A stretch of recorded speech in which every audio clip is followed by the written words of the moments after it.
Hey, Dylan. Ram, what was that? Good news. I found a dragon.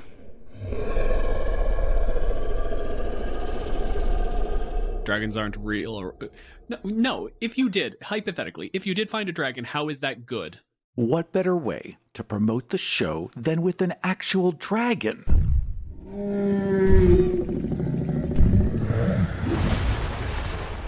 We may need to bump up the Patreon just a little. Hi, everybody. Aram apparently needs a dragon cage. If you want to head over to Patreon, for $2 a month, you'll get access to ad-free episodes as they're released.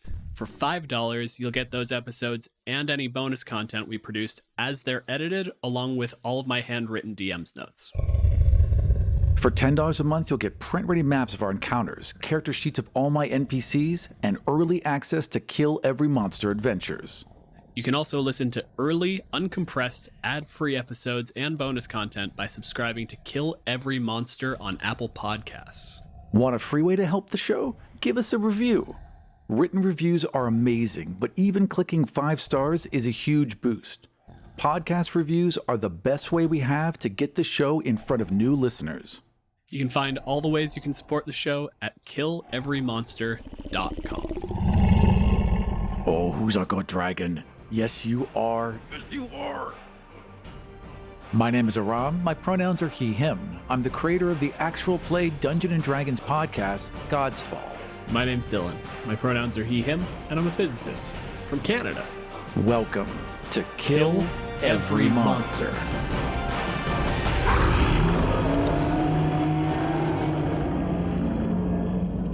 In this episode, we are featuring Oozes. The monster manual states that oozes thrive in the dark, shunning areas of bright light and extreme temperatures.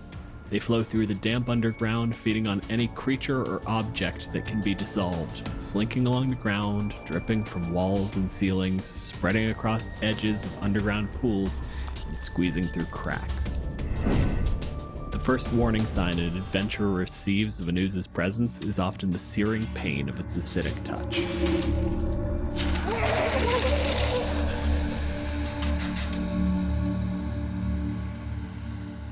We are joined by WallE. WallE is a personality in the TTRPG scene featured on many different streams and shows. They are a constant feature on the Gnomebrew morning show, 4-time TTRPGif nominated player, and your internet best friend.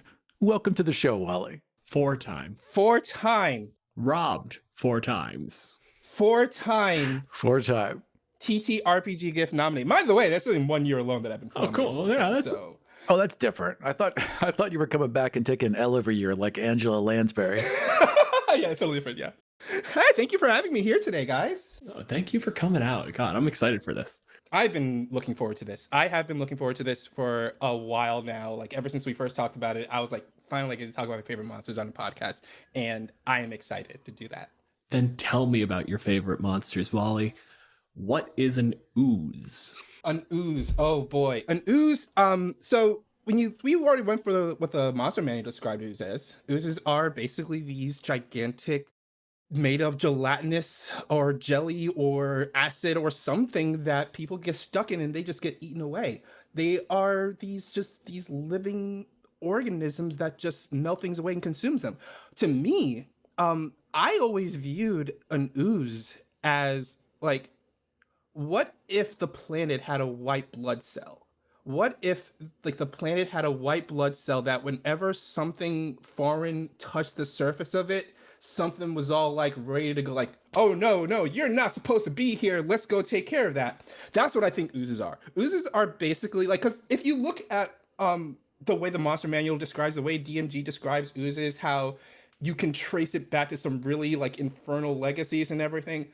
I always felt that oozes are a natural thing created by this plane, the plane that, you know, the game takes place in. Yeah. Because there were too many, like people showed up because people just don't happen. People aren't there. Like something caused these people to show up here. But there was probably a time before that there were no people. So I feel like that oozes are kind of like that, something that was there before people even showed up, that was kind of like acting as a like a self-defense mechanism for the planet, because it can't take care of itself. It can't take care of itself. So why not create an organism that can take care of the planet for it and just eliminate anything that tries to hurt it? That also stands up really well because they call out the different kinds of oozes consume different materials. Like the black ooze can eat wood and bone. Gelatinous cubes don't eat metals. Gray ooze specifically does. It has the corrode metal ability. Ochre jellies don't got anything specific, but they split. That's fun. The weave is described as this thing that literally wraps the world. It exists around the world. So magic is this physical part of the world. If magic is a physical part of the world, it would have to feature into the ecology. If these things are byproducts, they maybe feed off the magic, or they were born from, or maybe it just created other creatures so that these hyper evolved into this thing. Like it makes a lot of sense for oozes to just be a part of this world. They're just a homeostasis. Yes. A terrible one.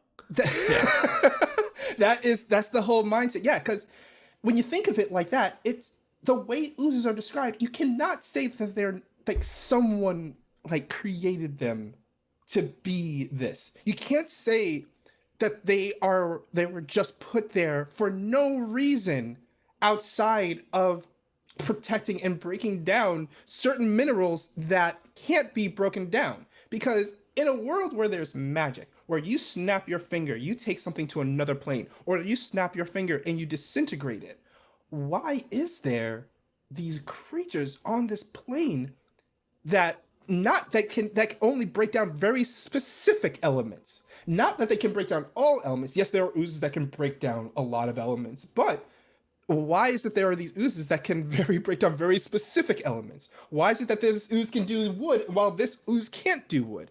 But outside the fact is like, because homeostasis is there for a reason. I do like that gelatinous cubes are the most prominent ones. If they're naturally occurring things like the ochre jelly, it just gets through things. It's the sort of thing that would show up in a cave and it just consumes. That's fine. Gray oozes dissolve metal. So it's something where like the dwarves have dug too deep. Well, okay, this is a thing that keeps dwarves out of stuff. Black pudding leaves only stone behind it. Eats literally everything else. So it's the same sort of like cave ecology thing. Gelatinous cubes eat meat. Yeah, they leave the bones. They attack adventurers. They are a thing that leaves bone, wood, metal, stone, anything else. The only thing those exist for is killing adventurers. Living flesh critters that came places they don't fucking belong. Killing adventurers, or a natural cleaning system for your kill dungeon, because when you kill the adventurers, you need to scoop up all those, but you can't just leave them out to rot. My love of gelatinous cubes started with Adventure Time, because there's an episode of Adventure Time where Finn is going through a dungeon, and he encounters this gelatinous cube in the middle of a dungeon. And you see when he meets this cube, there's a skeleton inside of the cube that is slowly dissolving away. And Finn's like, oh, sorry, buddy. I'm gonna need this from you. And he just takes the key from a skeleton that was inside of a gelatinous cube and walks away. And watching that, I don't know why, but for some reason, the idea of this monster is just there for a purpose in a dungeon to kill people. There's no other reason. Like, there's no reason for a gelatinous cube to exist in a dungeon, except that its purpose was to clean the dungeon. You know how you know a gelatinous cube was made to clean a dungeon? It's a gelatinous cube, because it goes through the tunnels and just scoops up any refuse and waste and just cleans the place. Yeah, it has to be like hewn tunnels, otherwise it would be like the gelatinous oval. Right? The first wood elves wandering through hunting deer, they look over and there's this strange thing emerging out of a circular cave. And it gets out and there's a little pong sound effect. And suddenly, why does that have corners? And they just see this gigantic writhing mass of ooze just eating away at stuff. And all these other elves like, that's horrible. That is disgusting. I don't get it. But there was one elf who was like, now hold on a second, guys. Now hold on a second. I know you yelled at me when I said we should milk the cows, but hear me out. Hear me out. Carl, I see you laughing at me. Hear me out. What if we use this slime to clean our tunnels in our dungeons. There would just be this path, right? Where all the vegetation is stripped and there's just these perfect shiny little rocks like they just came out of a tumbler, just perfect. Like put it in the temple, it'll clean the temple. You get a gelatinous cube to clean your dungeons. You get it to give it that good, like, I just woke up fresh dungeon clean smell. But also, you're guaranteed some nice, smooth, shiny rocks in the process. It's an investment that pays for itself. One of my favorite things they call out in the monster manual is how fucked D&D thinks adventurers are at baseline. Is the idea that adventurers are going out and hunting gelatinous cubes, not because they want the gelatinous cube, but because they're pretty sure another adventurer fucked it up and they can get all their shit. There's always going to be something good in there. That guy, like that gelatinous cube, worthless to me, but it killed a different adventurer and has his wallet. Yes. It's just a floating acidic wallet. Nature's repo, man. It's a floating 5-second rule. One of my favorite uses of a gelatinous cube was in a game where I had this old abandoned tower that it had cracked in half and fallen over. And where the top of it once was, a rock had made a nest. And then where the entire center of the tower had rotted out and fallen into the sub-basement, down there was a gelatinous cube. And now all the refuse and cast-off bones and meat and other assorted waste that falls from this rock's nest feeds the gelatinous cube that has grown and grown and grown to now fill that entire bottom of the tower. Just this huge pool of gelatinous acidic mass feeding on the droppings from above.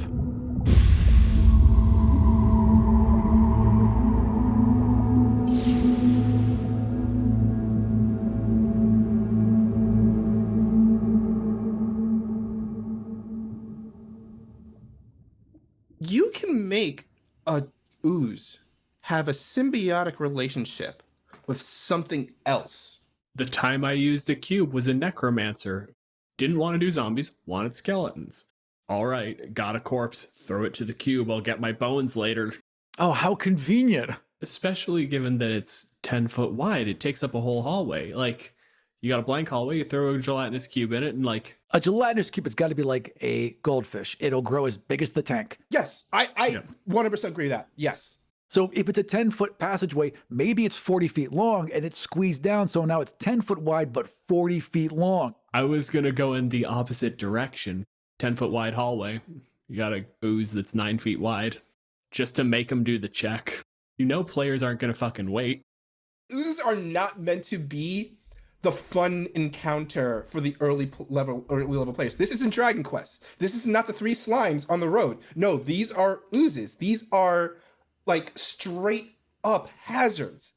So this is me calling my own self out as a lazy DM in that there was one situation where they were in the hallway of a dungeon and there was nothing. You're going through the hallway, but there is this rich acidic smell in the air as you're walking through this hallway.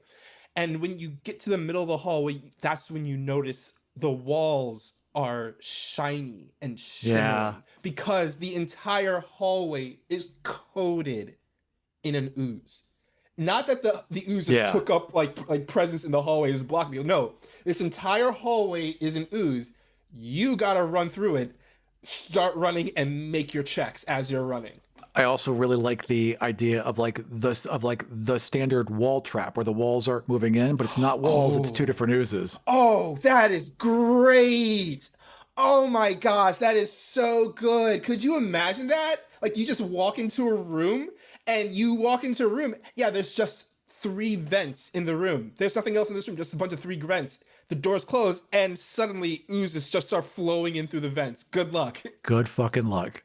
They are great monsters to run, but also they are great weapons. If these creatures existed, they would be farmed and they'd be used all the time. They'd be used in warfare. They would be used in just general utility. They are portable toilets, right? Like we would be so used to these things. Every ship would have one, because they would just get rid of waste. They would consume all the things that would normally bring disease. We would have these things everywhere. They'd be ubiquitous. And then when you ran into them as a monster, it would be even more shocking because you've gotten used to this thing. You've gotten accustomed to it. It's just a tool. It's a dangerous tool, but so is bleach, right? Like there's lots of dangerous tools that we still use, but if it gets out of control, watch out. They're challenge 2, which is like real low level, but they have like 80 some odd hit points, an armor class of 6, a speed of 15. But if they catch you and you fail your strength save, you are going to take 3d6 damage acid damage when the cube absorbs you. And if you fail a second one, it's 66 acid damage at the start of every one of the cube's turns. Against a level 2 party, that's a PC. That could party wipe easily. If your table is a heavy roleplay table, you're all like, we're going on an adventure. We've got our favorite sword and all of our spells memorized, and we're together and we're going to find adventure. And then you watch someone be dissolved, their skin and flesh just vanish before you, and then floating in this transparent gel is their bones and their favorite sword just suspended there forever in a moment. And you have to recover from that and move on. That's something that will scar a party. That will destroy a party.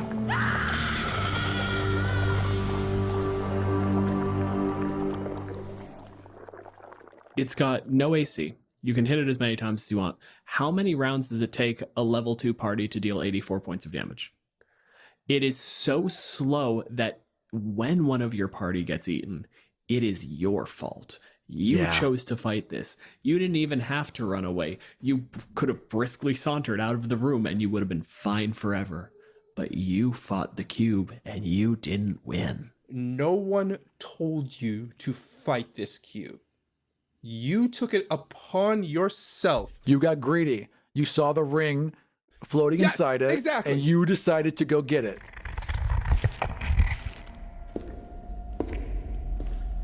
If you put a fancy gold ring in an empty room, in an empty dungeon, the players will know it's a trap.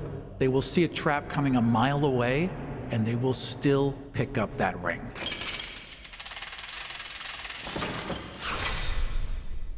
You put that same ring in the dead center of a gelatinous cube, 5 feet in from all sides, one of those players is going to stop the party and say, we got to get that ring out. There's something in the stat block of the gelatinous cube a lot of people tend to ignore. And this is the scariest thing about the gelatinous cube. And it's right there, the stat block. Transparent. When the gelatinous cube is in plain sight, you need to make a 15 wisdom save just to see it. At level 2, you are not making a 15 wisdom save. It is basically just air that you might see a glisten on. So it is specifically a cube that has neither moved nor attacked, but that's perfect because that means you'll walk right into it. And if you're running through a dungeon, and there's lots of reasons to run in a dungeon, but there's nothing better than making them run from one threat and run smack into the next one. Totally. There's nothing saying you shouldn't do that. Or the opposite direction, because again, things that are wonderful about this creature. It tries to do the engulf thing. You make your save. Okay, but if you made your save, that means it pushes you 5 feet. If there's a dead end, or worse yet, the other monster, eventually you're getting engulfed. Or you have to make that decision of like, no, I'm going to try to swim through this fucking thing and try to just get out the far side. There's a gelatinous cube in the tunnel in front of you. There's lava boiling up behind you. There's no time to kill it. There's no time to move it. You just have to plunge through it. WallE, are slimes a monster? The only time slimes are ever dangerous is when someone has taken this slime and just said, I'm going to put this slime right in the middle of your path. That's the only reason people fuck with slimes, is because someone went out of their way to make a dungeon and decide to put a slime right in the middle of it. And then I'm going to go even further. Ooblexes. Ooblexes are basically slimes that have been experimented on by mind flayers. They had no ill intent to the rest of the world their entire lives until a mind flayer was like, I'm going to make you evil and have brain powers. The Ooblex is the whole point of the Nublex is that like a bunch of illithid experimented with slimes, jellies, and puddings. Yeah, they just went across the board and they made this super sentient creature that can not only they have intelligence, like the Elder Ooblex has an intelligence of +6, like 22 intelligence right off the bat. But all Ooblexes can cast spells. This is the only slime that can cast spells naturally. And the Elder Ooblex, it's not just any innate spellcasting they have. They have Charm Person, Detect Thoughts, Hold Person, Confusion, Dimension Door, Dominate Person, Fear, Hallucinatory Terrain, Hold Monster, Hypnotic Pattern, and Telekinesis. Telekinesis, Kyle! Even if you can't make them walk in to you, you can just be like, all right, fine. Grab them and just drag them in. And that's the thing, like, Dominate Person is a terrifying spell under the best of circumstances. I think I hit you with a Dominate Person in the Incubus episode, and it was a fucking moment, and it was just a dude making you sit down. Yeah. You know there's an ooze in front of you, and it casts Dominate Person. That's the most terrifying thing that happens all campaign.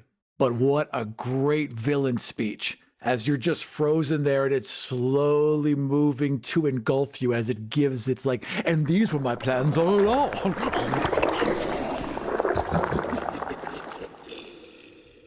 What would you do, WallE, to change the ooze in Dungeons and Dragons? I can't change a single thing about them because they are honestly the most perfect monster. I put them up there with goblins. I put them up there with dragons. I put them up there with giants as a monster that can be used in not just an encounter, but as a plot hook, and it can be used as a symbiotic relationship with a big bad evil. It can be used as not just like a fight. It can be used as an obstacle to get around. They are the DM Swiss Army knife. You can do whatever you want with an ooze and it will make sense. Every example I've come up with is just make them bigger, make them more situational, but nothing has been about changing them. I agree, they're great. And also, it's one of the very few examples in the monster manual where a grouped thing, every one of them is interesting. Yeah. Every one of them has their own thing and their own unique way of effing with you. And they're all interesting and varied and not just like this bear hits slightly different. The only thing I might ask to like improve or think that like would make them interesting is the idea of an intelligent ooze. Every ooze has an intelligence of 1, except for the ochre jelly, which is 2. Except immediately they give us the variant Psychic Gray ooze, which has an intelligence score of 6 and a psionic crush ability. Here's my favorite ooze, y'all. My favorite ooze is the Ooblex.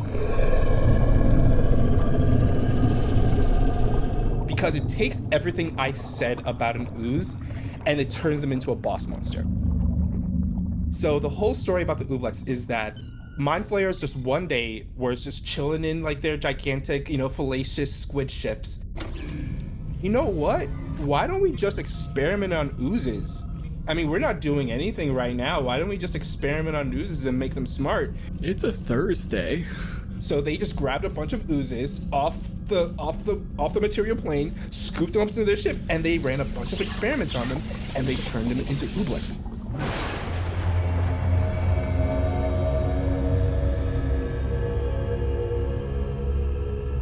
A totally decadent society like that would make this thing smart because they'd be like, well, it's very helpful for cleaning, but if it could just think for itself and do the task, they would arrogantly make something like that. Exactly. The gelatinous cube calls out that it moves silently in perfect predictable patterns. So it's like a V1 Roomba. But if we could just teach it the layout of the room. That's all it is. It's really a Roomba. It's a big, intimidating Roomba. Specifically for meat. We gotta call that out. What kind of fuck life are you living that you're like, you know what? I need a Roomba, but for pork. My name is Aram. Fuck me. Welcome to Murder All Generosity. Don't threaten the audience. We have the majority of Season 1 recorded and are already scheduling Season 2. We have big plans for the future of Kill Every Monster, but we need your help to get there. On Patreon, for $5 a month, you'll get access to ad-free episodes as they're edited, bonus content, and my DM notes. $10 a month, you can also get print-ready maps and character sheets from each encounter for use at your gaming table. Check out all of our rewards at patreon.com/killeverymonster. You'll also get bonus content and ad-free episodes for uninterrupted listening. Still not convinced? Check out a free preview of our Lorekeeper notes for the Banshee encounter at patreon.com/killeverymonster.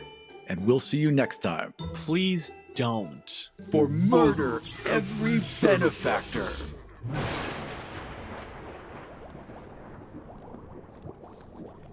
We were at T-minus 0 days. No one noticed. There was an experiment running in a wizard's basement. It got out of hand. The wizard, as far as anyone can tell, was probably killed. T+3 days is when the tavern next door was overwhelmed. People started to realize there was a problem. There was an immediate military response. The guard came in. The king was alerted that something strange might be happening, but we're pretty sure we can push him back. T+7 days, when the barricades were overwhelmed, 3 blocks out from the wizard's tower.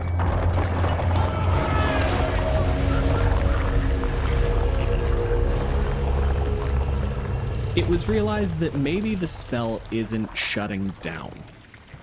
The city is slowly but surely being overwhelmed. We know by what? It's by oozes. All of them. Cubes, slimes, puddings, everything. For the most part, fortunately, we're dealing with cubes. Lots of infrastructure being left intact, but there's also bits of street that are being torn through. There is a bridge that is on its last legs. If they don't get in there for repairs in a few days, that's coming down into the river.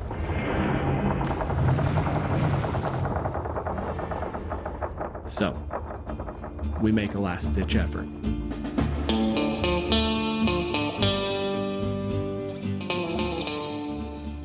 Everyone gets called into this tavern hall. It's much like, any kind of tavern hall that you see in any kind of city, where adventurers would congregate and sit down and talk about what dragons they killed, what trolls they fought. But this time, this specific hall has been shut down for a private event. You and 2 other people were instructed, and by instructed I mean forcibly pushed into this room with bags over your heads and forced into a chair, and the bags were removed from your head, and you see yourself with 2 other people. And before you get a chance to open your mouth and ask a question, the doors slam open.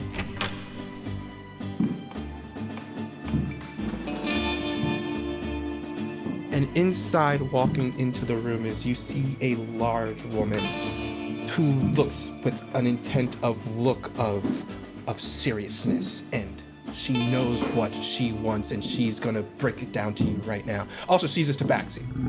Big, Persian tabaxi, wearing straight up blue pantsuit, and they walk in, strutting in like they own the place. They walk in, they sit down at a chair across from you 3. And they have 3 scrolls in their hands. They unfurl the scrolls, look at each one of them. And Aram, why don't you describe your character? As the hood is whipped off my head and my big floppy furry ears plop out, and I sit back and a big rabbit foot just slams against the ground. Just a pissed off look. They were pissed in that bag. They're pissed now. They're not scared. They're not worried. They're just mad. This has been done to them before. So he just leans back, pulls a carrot out of wherever, takes a bite. Why don't you cut with the theatrics and just give us the mission, Doc? To Thumper's left is a dragonborn. There is something... The jaw didn't develop correctly. It's wider, it's a little squarer, and the teeth are coming out of it. The moment the hood comes off, it's just chomping around. On the other side is immediately just a human woman, wide-eyed. Not panicked, just bright. Looking around. Oh, we doing this again? How many times have I been called into this squad? This is Thumper's third time. How many more times? How many more times do I have to get called? Like I'm counting now. So how many more missions? Is this a thing that you're like saying out loud? Yeah, that's what I'm asking. How many more? So I've got 3. This is 3 now.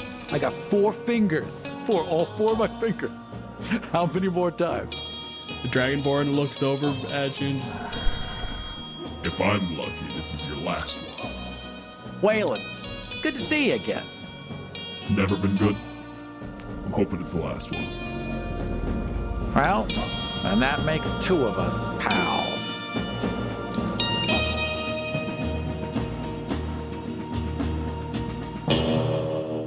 Harriet waves to the group of you, and immediately one of the guards rushes forward, realizes she got her hands out somehow, and just pins them back down.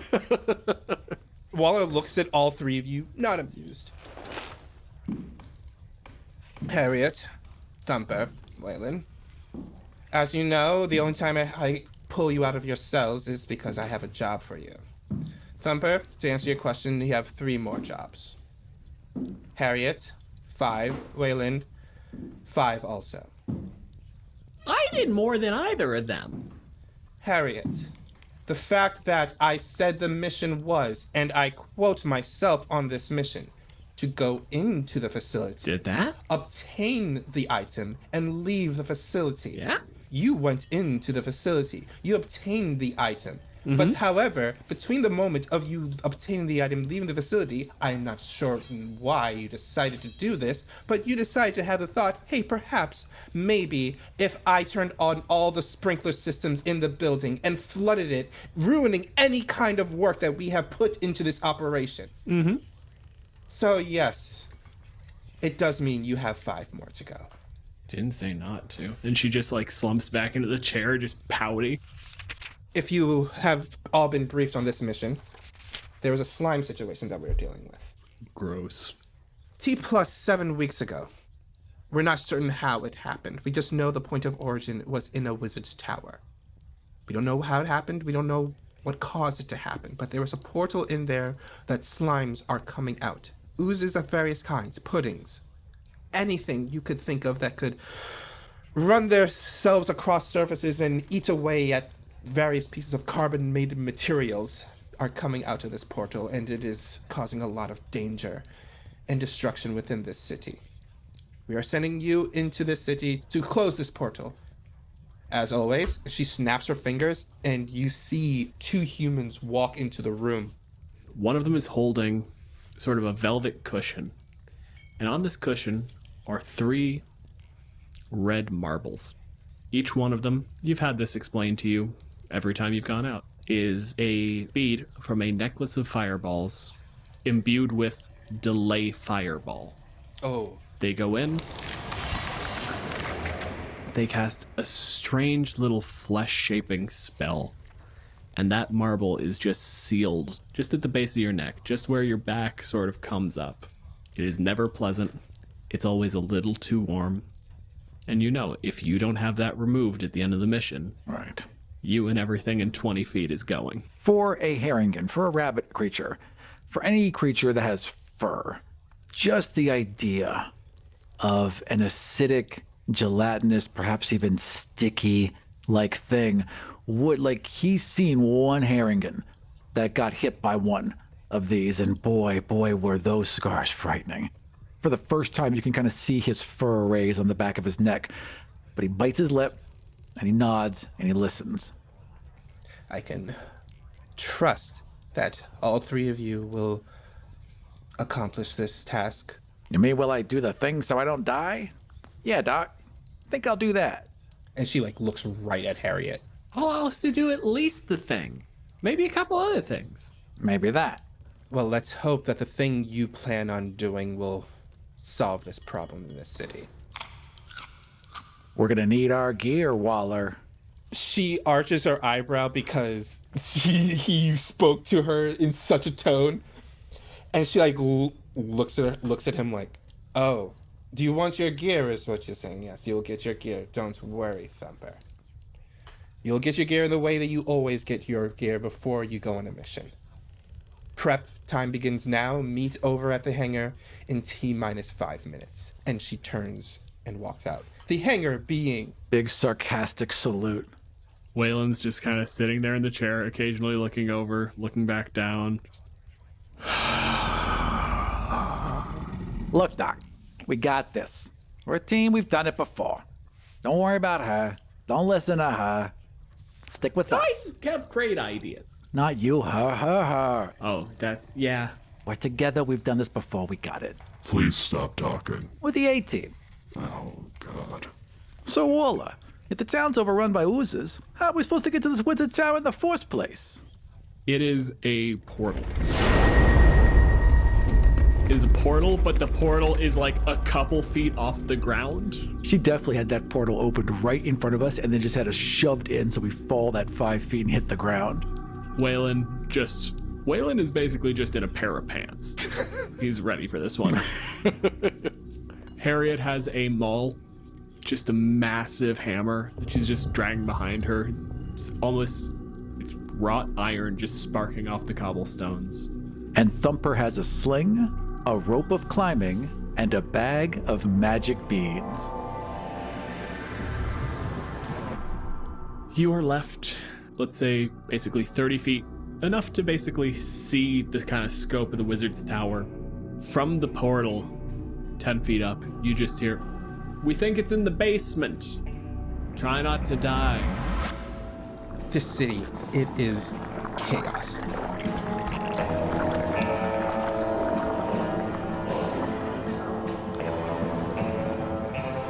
There are some mounds that don't look like, there's some areas of the city that just look like they've been wrecked. Like something is there just crushing large buildings or carriages, or what looks like should be a house is just flat. When you get up close to it and you kind of like stare at it a bit, you notice that it's not empty space. It is actually, there is a big old pile of translucent gelatinous goop just sitting on top of this house. And the more you look around the city, you realize this is the case for many areas. There are these various big, huge globs of translucent gelatinous goop around this city that sometimes you can see it, sometimes you can't see it. But wherever you are in this city, it just looks clean. Like, it just looks like it was eaten away.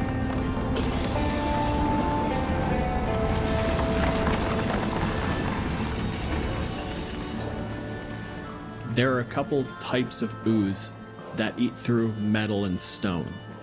It looks like there are places where basically something has moved through and destabilized the structure on the first floor, and a building just like topples over because the northeast like structure has just been melted and it just goes over like a tree.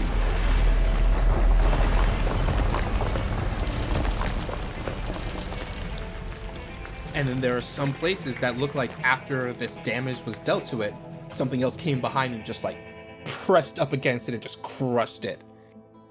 So I get a whole bunch of rocks, put them in a bag, and as we're walking along, chuck them forward, chuck them to the side, just every couple steps, toss out a rock in a slightly different direction, and we can see if anything wobbles or sizzles in our path. Then let's make this the first check. If I'm leading it, I'm going to do investigation. I think that's fair. 11 plus 4 is 15. Okay, definitely with that, because the gelatinous cube's perception is up to 15. 15, right? I just got it. All right, Stands true. excellent. So you just beat it. So you like fling a pebble, like you fling those, like every now and then you're like flinging these stones to try to like pinpoint where these things are. And after the first stone you throw, you notice that the stone just stops in midair and just slowly floats down to a stop. And that's when you realize there they are. So you kind of like paying attention to what happened there, seeing like the way the area looked, you're able to pinpoint throwing rocks where these need to be at. I don't explain what I do. I just do what I do. So when it does pay off and the others see, I turn to them and go, "That's what's up, Doc." And I just keep walking, tossing my rocks. He always says that like it's supposed to mean something. I don't know what's going on over there. Oh, watch out. Puddin'. Puddin'. Oh no. Okay, we may break the audience on this one, but let's keep going. You're headed towards the actual tower. You landed sort of in a square, maybe 30 feet out, and you've basically just been slowly navigating. These things seem like they are winding through. It is a pure, just Brownian motion. They are ambling outwards. So you're like very carefully having to throw these rocks, watch the clean paths. You know, if it's already been cleaned over, you're probably relatively safe. You know, these things are going for food. And slowly, you make your way up to the door. Going straight in, doing any sort of checks, or... I would gesture towards, the oaf. There you go. It's a doorknob. Like, is this... I can... Kick it in, Waylon. Just reaches out, just turns the knob and pushes. Oh, no. But, like, as he turns the knob and pushes, he's left holding the knob. The inside of the door has been swept clean. He kind of, like, looks at the knob in his hand, just turns back. Feel like you could have pulled that one off. I got it, boys. And Harriet walks in. Right. Oh, I'll walk in after. And you enter the tavern. Wait, what?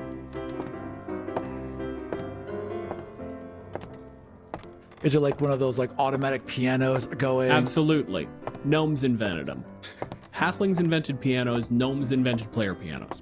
Everything outside disaster. We walk into a fully lit player piano tinkling away. It is beautiful. Not a fucking person. Harriet's already walking up to the bar, isn't she? Reaches over, Hang on. Hey. like stops mid-reach. Yeah. Not a thing. Not real. Come on back. There we go. Look at this. And he's just going to start throwing rocks. Throwing a rock at the glass, a rock at the table, just throwing rocks. All right. I want you to give me an investigation check. 19 plus 4 is 23. The windows give it away. Yeah. Yeah. There's nothing beyond them. Yeah, because you're looking at this room because, like, yeah, you suddenly are back in a tavern, but it's like Dylan said, there's nothing outside of those windows. It is just almost as if someone just painted the outside of what it's supposed to be looking like outside. And like when you walk past the window, you notice that all that destruction and everything is not happening outside. So that kind of like triggers something in your head. Yeah. There's also there's a reflection of me in the window, but as I walk to the wall, it's the same reflection. It's the same sheen. Like, wait a minute. When you toss that first pebble at what you now kind of like sussed out as being an illusion, it goes through it and it vibrates and it shimmers a bit as you have pierced this veil. And as it shimmers away, you see this tavern slowly, like, it's like you're staring at it and you're now realizing someone has done something.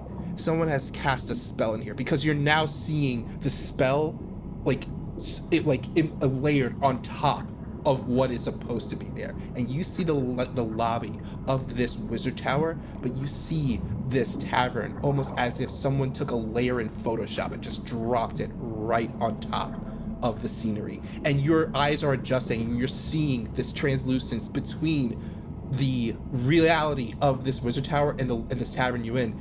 And the more you look at it, the illusion of the tavern, it's not like this is just normal magic that was casted. No, you touch it and it wobbles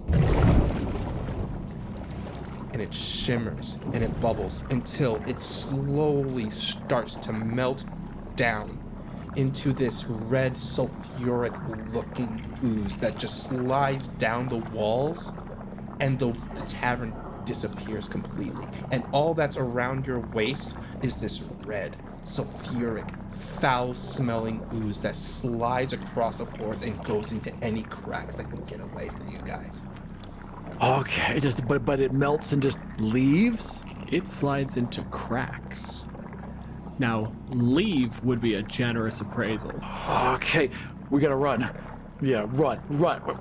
And like, we are looking for up or down. I'm assuming down, right? Down. You were told basement. Is there a hole? There is a stairway down. And what I'm going to have you do is I'm going to have you give me an acrobatics check. Yeah. As you start running, and out of every bit of mortar, every crack between a brick, every splinter in a table, red ooze flies out in pseudopods trying to slam into you.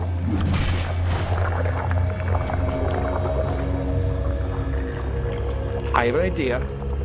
Is this the tower, I'm assuming, with like a staircase all the way around the edge and then just a hollow? Of course it is. It's a wizard tower. That's what wizard towers do. Then I take a big old running leap and throw out my magic rope of climbing, shout the command word, Albuquerque! And the rope just latches itself around the framework of the stairs. So we'll have a way to rappel straight to the bottom. Okay. Give me an acrobatics check. This is a +8. And I rolled a 2, so that is 10. So Aram, how many fails do you have? I have 1 failed out? 1 fail out of Yes. 3. So you make this throw, you jump and you swing, and you just manage to get it. It's loose. And Harriet's the next one over. Gymnast. She does it nearly perfectly. She swings, she grabs your rope, and you realize that she realizes at the same time you do. The rope isn't tight enough. It starts to give, but she turns it into a swing and jumps to the far wall. Waylon runs, sees the rope slip, stops at the ledge, and looks over. A red pseudopod slams into the back of his head, and he topples. He is spinning end over end down the hole in the center of the tower, and the fireball goes off. And when that fireball goes off at the bottom where he landed, you hear it. You hear the sound of Just hisses, steam. The most foul-smelling acidic steam just blasts up this chimney. Yeah. Oh yeah, you just cough. it is already foul smelling, and to your Harenga nose, already this is too much for you. So you got 30 feet. You could get down essentially to where that went off, and you can see the ooze has cleared out a little bit. So you've got a landing pad now. I will climb down with her carefully and, look around. When you get down to the bottom, you see the remains of that explosion. You see, sadly, the body of Wayland, but you also see the remains of that explosion at the bottom of this pit, where you now realizing these things do not like fire. That explosion took out a big you looking at the bottom of this floor, it looks like this entire floor should have just been nothing but ooze and slime. But as soon as that fireball went off, they just were like, no, we need to get away from this, and they scattered away from it. They're not running from you, they're just running away from the fire. All right, well, I would turn to Harriet. Waller didn't by any chance give you some fire? I don't do arson. I'm more of and she hefts the maul, just kind of a smash and grab type. Thumper nods, drops his rocks to the floor, and then he pulls out a bag of magic beans. All right, so you're looking around this room, and you remember, this is also a wizard's tower. This is not just any tower, this is a wizard's tower. But because of that explosion, you do see there is a little bit of a crack in the ground that leads to where a door would be. You do see this door. You see that this door is a regular wooden door. You kind of can see cracks through it. That there's this illuminating light behind it. So maybe this is the source of it. Who knows? Do you open the door? All right, you ready to go? Oh yeah. Big, huge rabbit foot, kick that door in. I need you to give me another dex save here as you go to kick this door. 14 plus 6 is 20. You kick the door in, but as soon as you kick the door in, a wave of slime just falls out of this door. Think of the scene in The Shining when the elevator doors opened up. It is like that. You just see a wave of slime just falls out of this doorway, and it is moving fast, but also kind of slow at the same time. Kind of like, oh, why is this slow moving thing moving so fast and quick kind of thing? And it just falls down and starts filling up the room. And you are able to like spring yourself away out of the way at the last minute. What about Harriet though? How does Harriet deal with this? So Harriet basically watches this come in and then just starts like, almost like she's sweeping, just swinging the mallet at her feet. And it's just like batting it away and it keeps like flowing back, but she's sort of gently stepping into each swing. There's almost like a dance rhythm to it. She's whistling.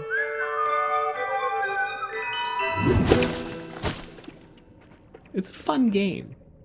She like goes to go through the door and then like a pseudopod kind of springs forward, slams into the thing, and she just turns and cracks the mallet into the side of the door, shatters a stone. The thing like recoils back and she just shuts the door behind her. Waylon was much better at doors than you are. I'm not going to argue with her. I just nod. Sure, she wants to be right. She wants to be a smartass. As long as she's leading, I am happy to let her say whatever she wants to say. I'm going to have to learn doors, I guess. So you've entered into possibly the most dangerous terrain for dealing with a gelatinous cube.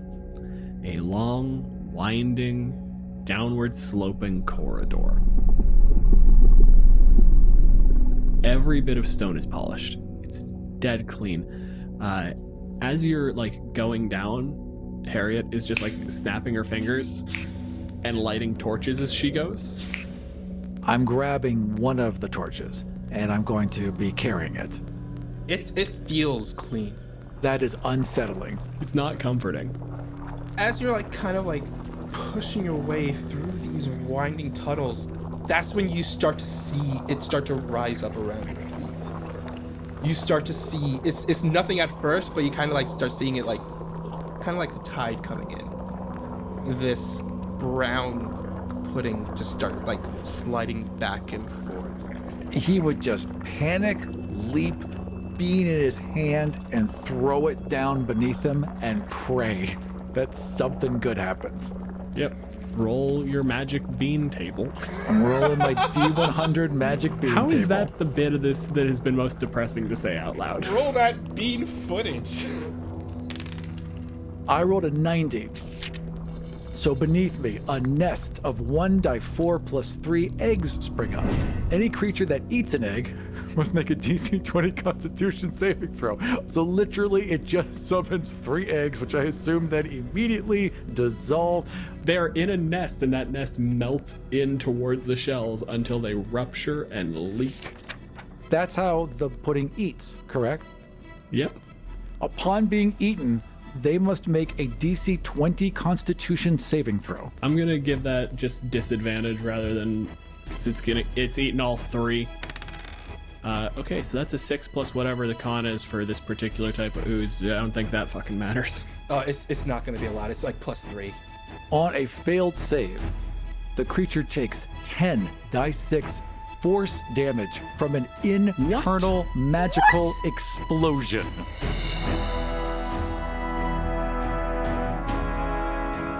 Okay, I want you to roll me 30d6. Wait, what?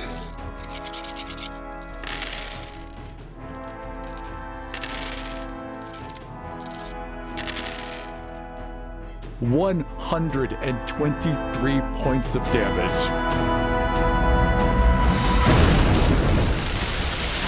So I want you to give me a dexterity save. That is going to be a 13 plus 6 is 19.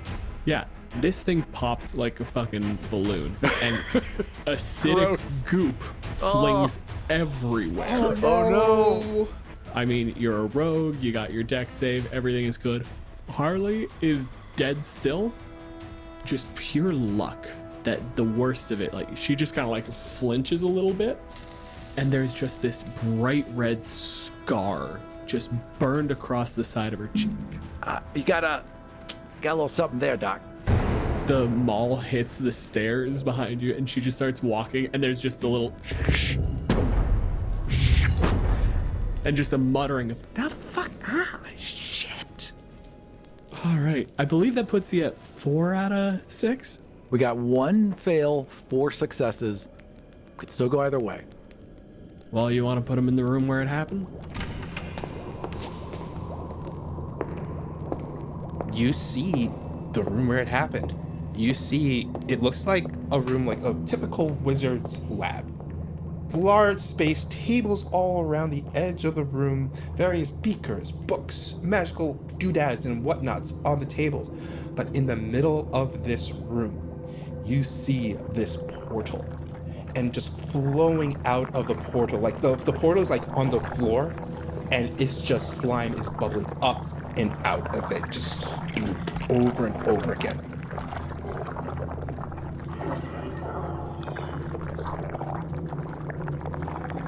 Every time a slime comes out, regardless of its color, it at least creates this weird little warping. You know, the gelatinous cubes move through, and it's like this little distortion in the air. And on the far side, every time between them, you see this roiling mass of ooze and eyes. Were we told how to fucking close this thing? Was that in the briefing?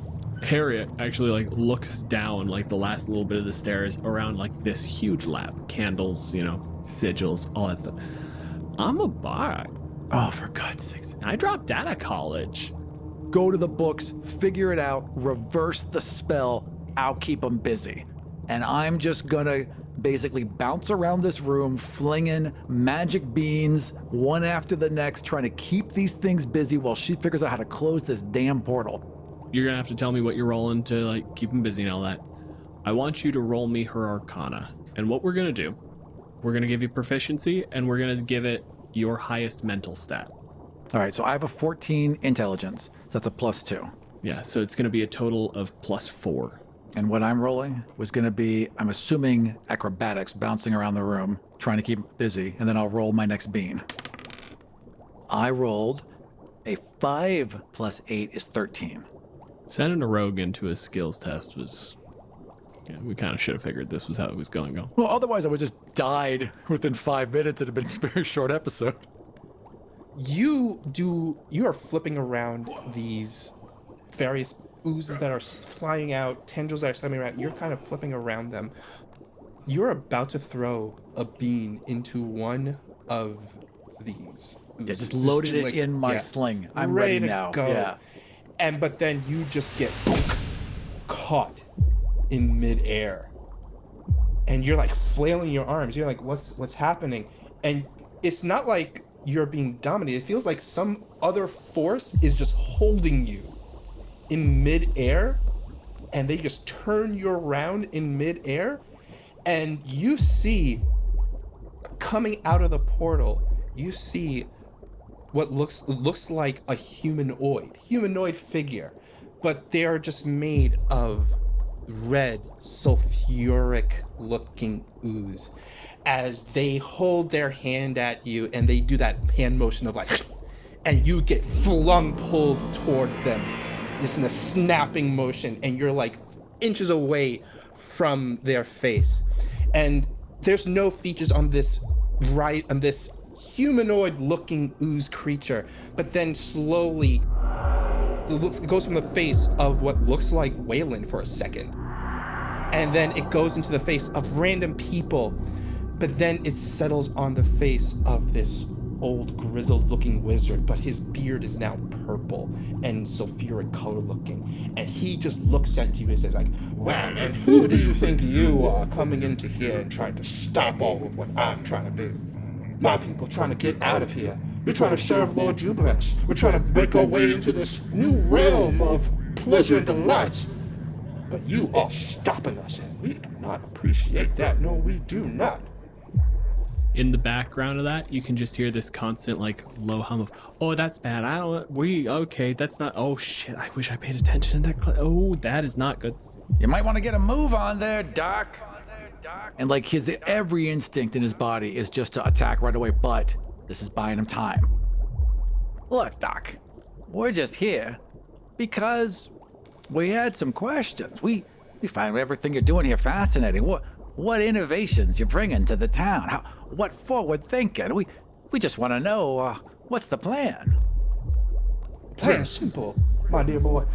See, it's called pure subjugation. The Lord Jublex in all of her might and glory. We praise the great slime that's in above and feeds us all of her mind juices, and we praise her greatly. She told us to come and take advantage of this portal and come over here and just move in and take over is what we're doing. So, if you don't mind, that is what we'll be doing. We'll be continuing what we're doing and just turning this place into a, how can I put this, an outlet to Jublex's, brain. Excuse me. Oh, yes, sweetie. Yes. Did you say that the portal wasn't supposed to go to you? No, it was not. Oh, that makes this bit make more... I think I got it. I've heard all I need to hear. There's no part of this sales pitch that has room for a thumper or, frankly, anything. No, there isn't. No, I just hurled the next seed directly at this thing's quote-unquote face. So this thing hits you square in the head, and from it, a treant sprouts.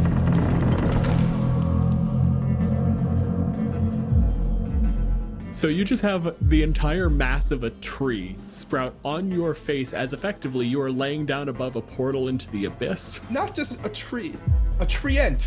Yes. And there's also one more part of this. There is a Jesus 50% Christ. chance that the gosh. treant is chaotic evil and immediately attacks. Okay. WallE, odds or evens? I'm gonna say even. Let's go even.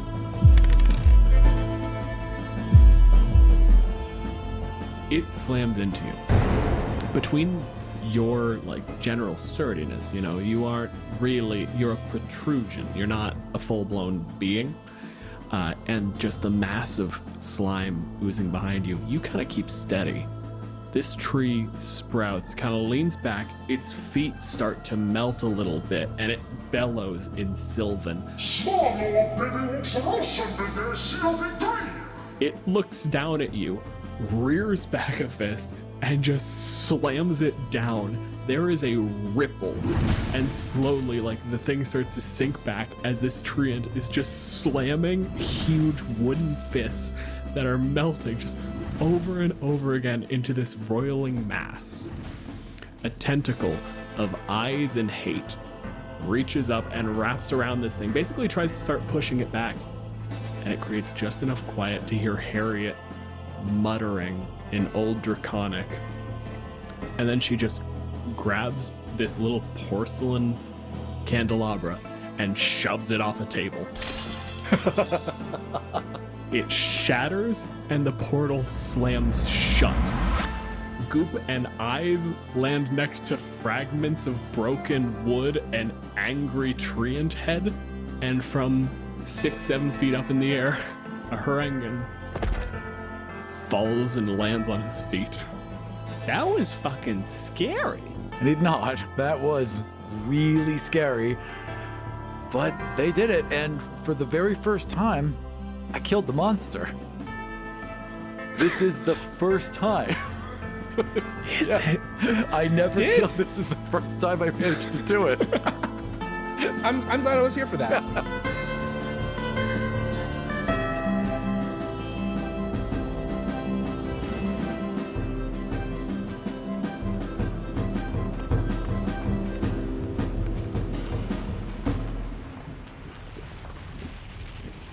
The path out of the Wizard's Tower isn't easy. There are oozes still around. Sealing the portal didn't pull them all back into the abyss. It just cut them off from a higher intelligence. That being said, once they were disconnected, their movements became more erratic. It made it harder to navigate the tighter spaces, but it also meant they weren't coming after you. They were just groping at a sense that they had lost. There are some minor acid burns by the time you're done, but you get out. And sure enough, Waller picks you up. You get a quick debrief. Harriet outlines what the portal was, what went wrong. There was some pronunciation that got messed up. It should have been pronounced as if it were written in Auran, but it was pronounced as if it were written in Terran. That's the problem with the elemental languages. And, of course, tells her to shut the fuck up. She doesn't care anymore. Hearing her explain that would be hilarious, too. Just in that accent would be amazing. Oh, yeah. They got all the accents wrong. Did they? It just just dawned on me what you meant by that.